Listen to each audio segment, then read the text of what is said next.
Hi, everyone. Listen, I want to just first of all thank you for coming out and sharing some barbecue with us this afternoon. Nothing better than barbecue on the 4th. And so thank you all, and in all of everyone's busy lives that you've shared this afternoon with us means the world to me. So I want to thank you for that. I really do thank you. I thank you. Hi. There we are. That's exactly right. So, oh, I see your cap. How about that? So let's start by, I'm going to share with you some of my thoughts and some of my ideas, and then I want to take some questions. Oh, yeah. Because I will tell you all, I fully intend to win this election. Yeah! I do.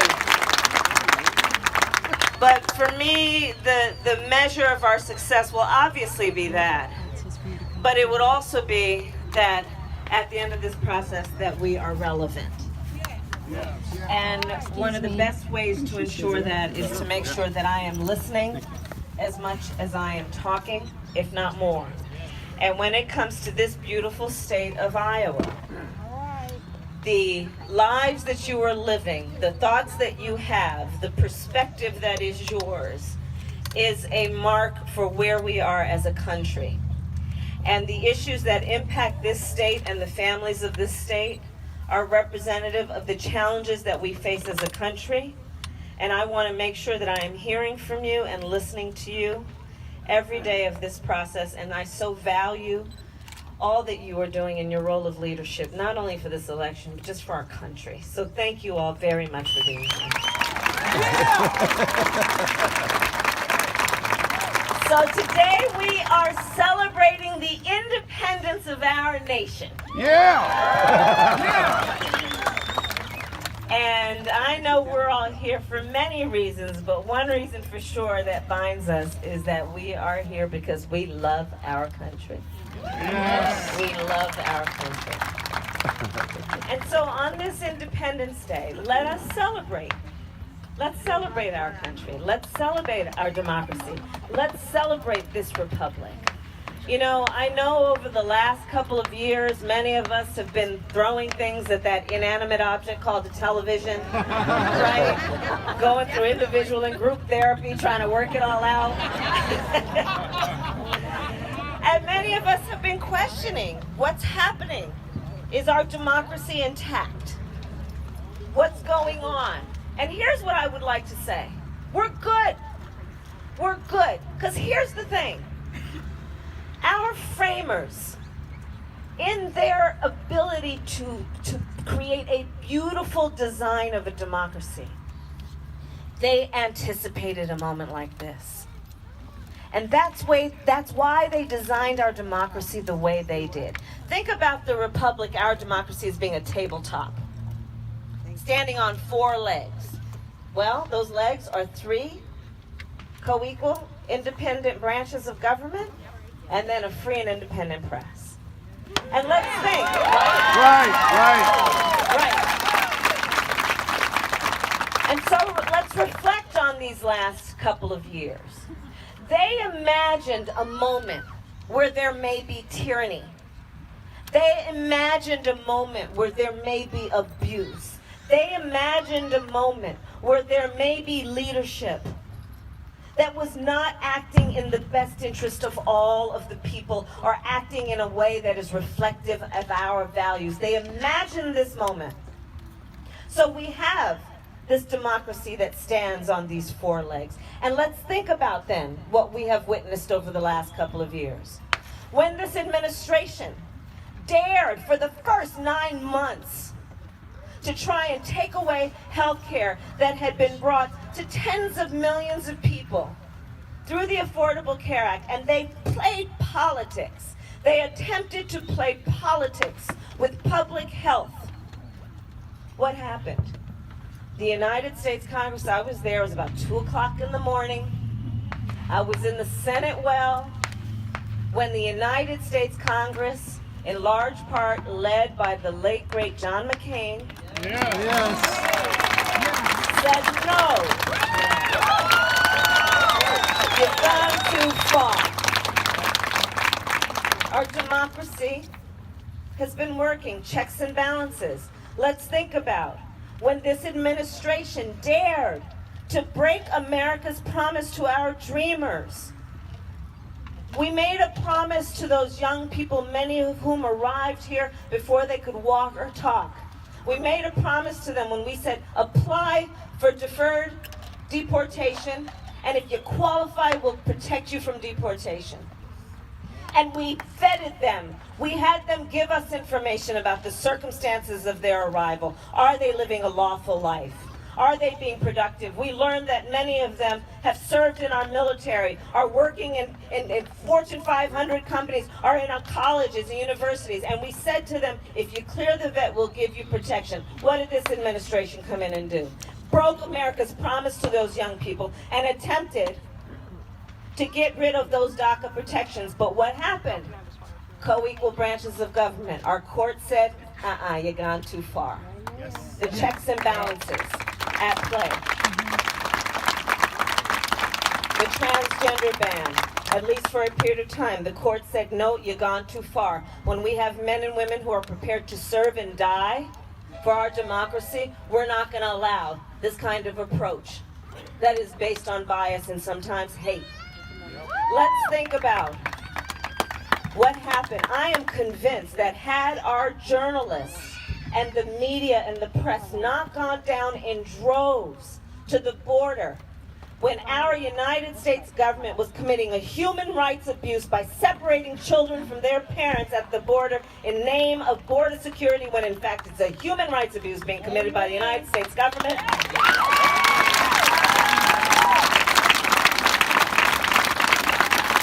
And I am convinced that had the independent press not gone down to the border in droves to allow the American people to witness what was happening, that we would not have seen the kind of bipartisan reaction that said, enough, you've gone too far, this is not reflective of our values, stop that policy, and at least on paper that policy got stopped.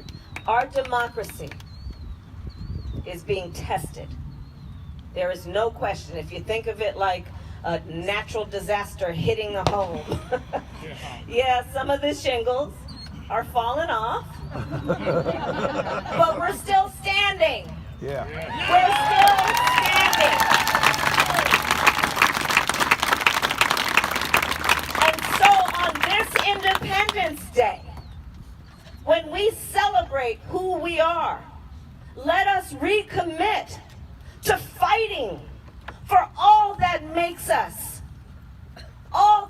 us who we really are. What has been happening is not reflective of our values. Amen. And here's the thing that we know, and this is how we all know it. Look around right now.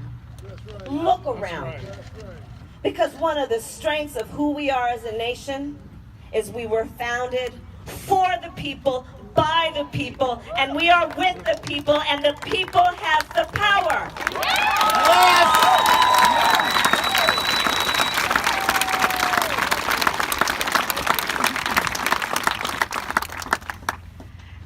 And let us also remember that one of the greatest strengths about who we are as a nation is we were founded on noble ideals.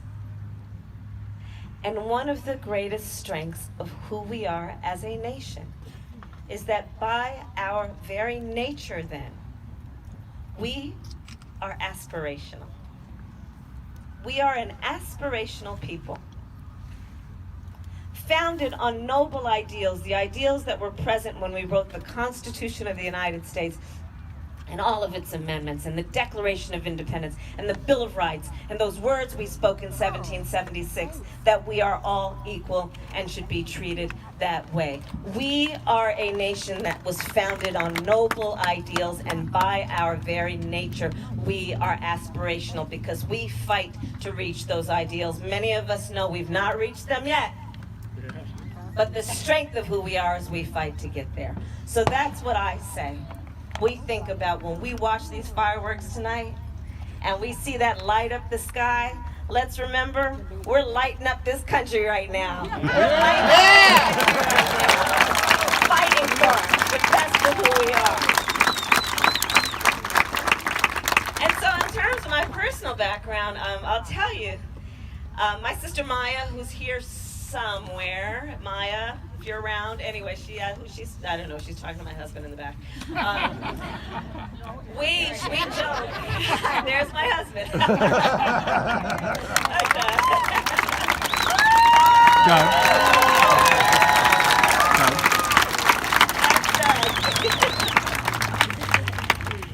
But my sister and I, we joke that our parents met when they were active in the civil rights movement in the 1960s. And so I grew up in the middle of this time where, she and I joke that we grew up surrounded by a bunch of adults who spent full time marching and shouting for this thing called justice, right? In fact, the heroes of the many who led that movement were the lawyers, people like Thurgood Marshall and Charles Hamilton Houston and Constance Baker Motley, right? Those individuals who understood the skill of the profession of law to translate the passion from the streets to the courtrooms of our country and do the work which we know must constantly be done of reminding folks of the promise that we made for equality and freedom. And so that's why I actually wanted to be a lawyer. I was raised by a mother who said, you have to fight. And that your fight should be based on what will be the measure of your life, which is how do you impact and lift up others. I was raised by a mother who also, our mother was 5 feet tall and a powerhouse. 5 feet tall, all 5 feet of her. If you ever met her, you would have thought she was 7 to 10 feet tall.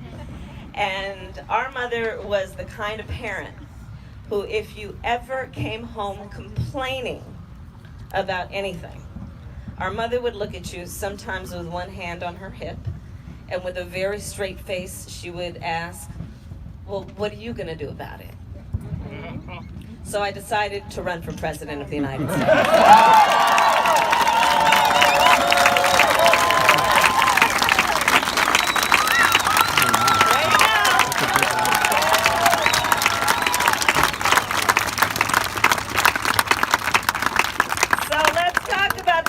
Occupant of the White House for a moment, shall we? Piece of shit! I know, but we gotta bring a dose of just the moment. Let's just bring a dose of the moment to this conversation. So, we've got this guy in the White House right now who campaigned on this slogan about "Make America Great Again." Oh, it's great. Well, that's exactly right. We were always great. We are still great. But here's the other thing. Part of that slogan, I would suggest, is about trying to take America back. Yeah. So, back before what, right? Obama. Back before the Voting Rights Act? Yep. Back before the Civil Rights Act? Yep. Back before Roe v. Wade? Because I'm here to tell them, we're not going back. We're not going back.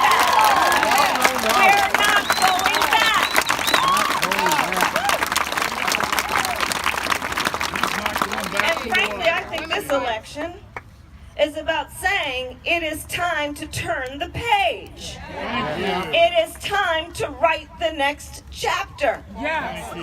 It is time to move on. Yes. And part of how we're going to get there is we're going to need to successfully prosecute the case against another 4 years of Donald Trump. And who but a prosecutor can do that?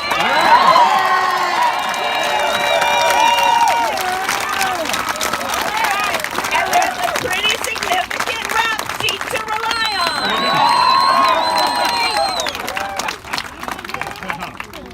on. But here, I'm going to tell you something. The thing about it is that we know that this guy came in office promising to take care of working people. Here in Iowa, promised to take care of farmers. Yeah. Let's look at the evidence. He engages in trade policy by tweet. He engages in trade policy based on ego and unilateral action And so what has happened? The net effect has been that we've got farmers in this state who are looking at bankruptcy. We got farmers in this state who are looking at soybeans rotting in bins. We're looking at farmers in this state who worked hard to build up a market in China over at least the last 10 years that has now been cut off to them, perhaps forever. Let's look at this. The betrayal. Said he was going to help working people. Well, some estimates are that as many as 700,000 auto workers by the end of this year may be out of a job. Let's look at what we're looking at in terms of did he help American families? Well, because of his so-called trade policy, which, by the way, I call the Trump trade tax, we're now looking at American families paying on average $1.4 billion more a month on everything from shampoo to washing machines. We're not going back. We've had enough with this. We've had enough. Yes!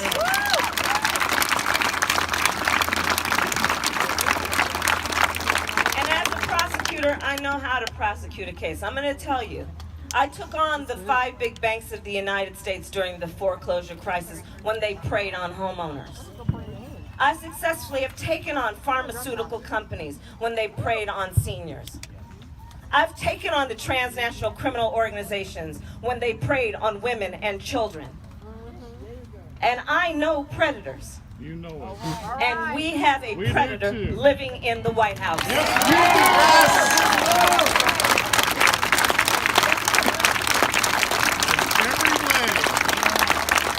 has predatory instincts, and he has a predatory nature. Because here's the thing about predators. Criminal mind. They prey on the vulnerable. That's right. That's right. They prey on those that they think are weak. That's right. That's right. They prey on those who are desperate and in need of help. And the thing about predators is this. They're cowards. Absolutely. They're cowards. That's right. And we've had enough. Yep. We've had enough. They So wouldn't let's serve. now turn the page. And let's also agree, this election is about so much more than the obvious, which is we don't need another 4 years of this guy. Amen.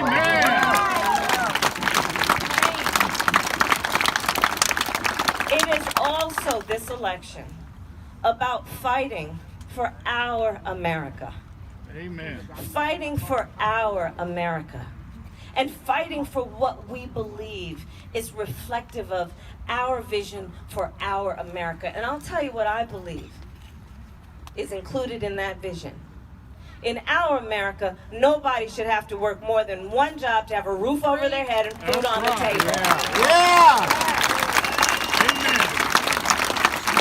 In our America, it should not be the case that almost half of American families cannot afford a $400 unexpected expense, and that unexpected expense will completely topple the stability of that family, which is why I am prepared to do what economists have described will be the most significant middle-class tax cut we have had in generations.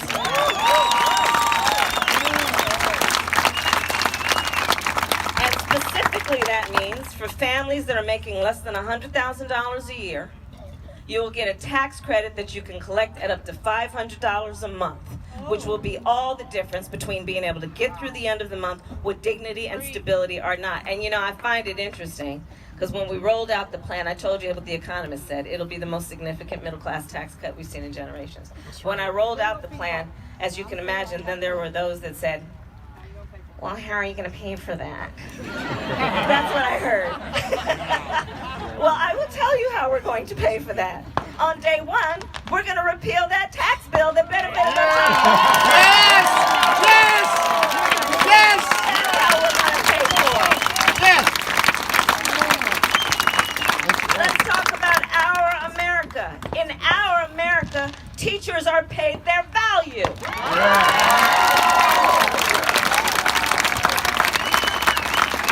Instead of what we've got now, I've been traveling this state, I've been traveling our country. I can't tell you the number of teachers I've met who are working 2, sometimes 3 jobs. 94% of our teachers in public schools are coming out of their own pocket to help pay for school supplies. Teachers in America make on average 11% less than similarly educated professionals. And let's be clear, there are only 2 groups of people raising our kids.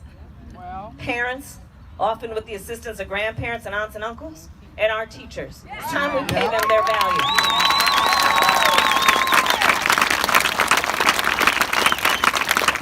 So that's why I am prepared to put in place what will be the first time in our nation's history of federal investment in closing the teacher pay gap. And here in Iowa, that gap is approximately $12,200 a year. Let's break that down for a moment. $12,200 a year, that's a year's worth of mortgage payments. $12,200 a year, that's a year's worth of grocery bills. $12,200 a year, that means putting a significant dent in student loan debt, which is one of the major barriers to our students coming out and joining a profession for which they have a passion. Time to get real and fight for our America. In our America, we will finally end a discussion we've been having since 1963 when we passed the Equal Pay Act, but yet advanced to the year of our Lord 2019, and women are paid 80 cents on the dollar for equal work, black women 61 cents, Native American women 58 cents, Latinas 53 cents. Kind of done with the subject. Time to get this right.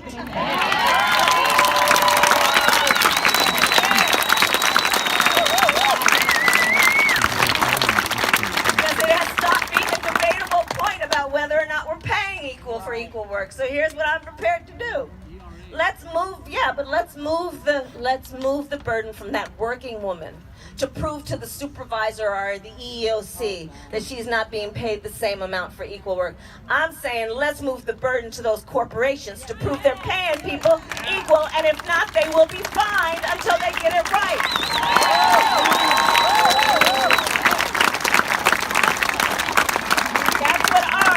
Will be like.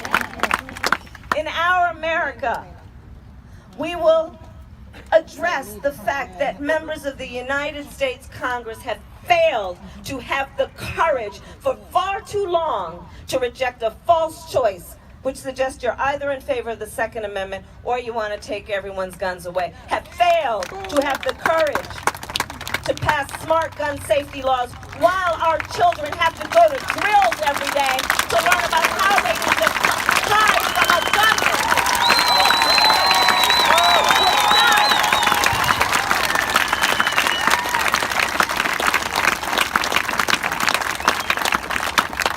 So, after getting elected, and I'm here to ask you guys I will give the United States Congress 100 days to pull their act together on this subject. And let me tell you, there are plenty of good ideas. In fact, many of them you will hear on our debate stage or already have, and I am supporting all of them. We don't lack good ideas. What we lack is action. So here's what I'm saying. 100 days. Congress, pull your act together, put a bill on my desk for signature with reasonable gun safety laws, and if you fail to do it, I will take executive action and get it done myself.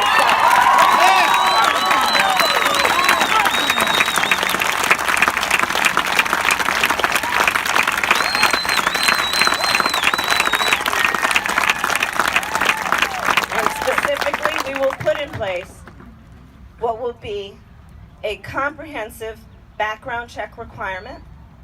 It will be to say, hey, we need to take the licenses away from gun dealers who break the law. And you should know, 90% of the gun dealers, or 90% of the guns that are associated with crime are sold by just 5% of the dealers.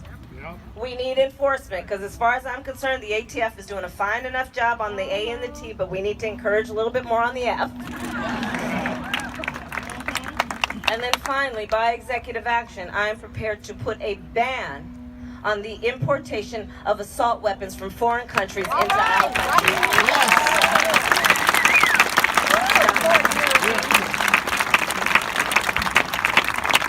In our America, we will not play politics with public health. We will address the fact that it is not only bad policy, Morally, it is wrong that any person goes without the health care they need to relieve their pain or extend the quality of their life because they don't have enough money in their back pocket, which is why I support Medicare for all.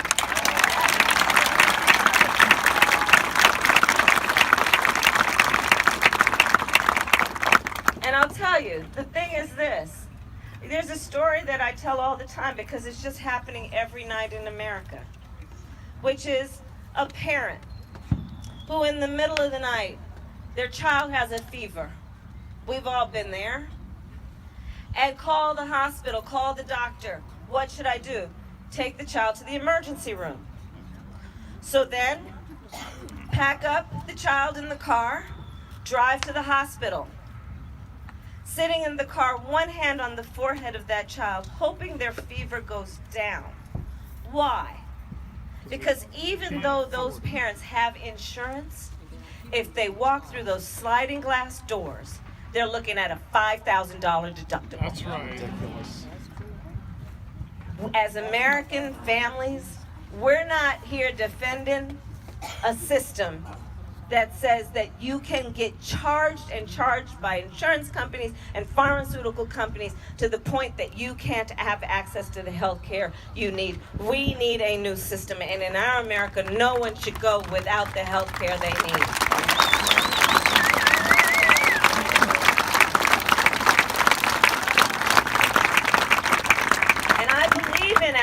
I believe in our America where we understand that we are in the midst of a climate crisis. Yes. And instead of having a president of the United States who is pushing science fiction instead of science fact, let's come to the terms with the fact that this is one of the most existential threats facing our species, and we can act. And Iowa has been doing this as a leader in our nation on solar panels and wind turbines. We can do this if there is leadership, and on this issue, it represents one of the most urgent reasons why we need a new president of the United States. Yes.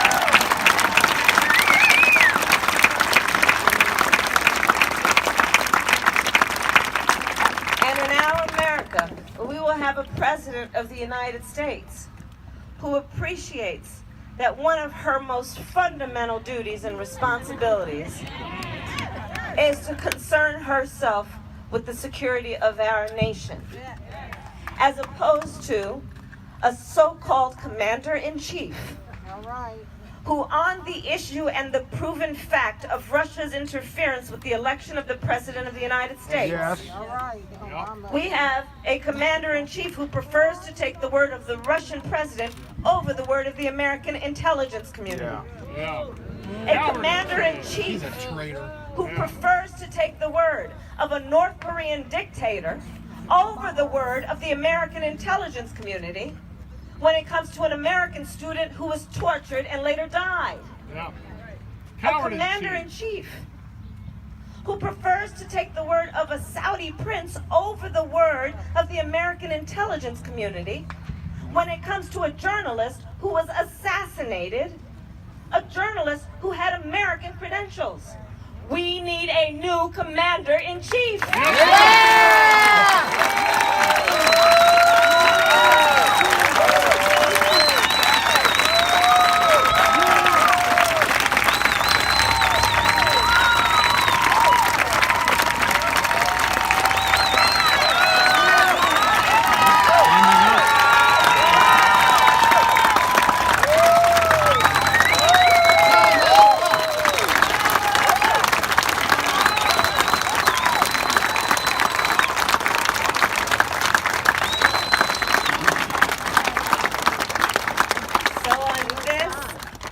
A day that we celebrate the beauty of who we are, and we remember all of the ideals upon which we are founded. Let us recommit ourselves, because there is a lot of work to do between today and November in 2020. That's right. And I know we're going to get that work done, because the thing is, we know the power of the people. Yes. And that is what is going to carry us forward. And we know that we are all in this together. And we are prepared to fight for the best of who we are. And I will tell you, this then is a fight that is born out of optimism. This is a fight that is born out of knowing what can be, unburdened by what has been. This is a fight that is not only for the soul of our country, this is a fight born out of love of country. Yes. Yes. And this is a fight we will win.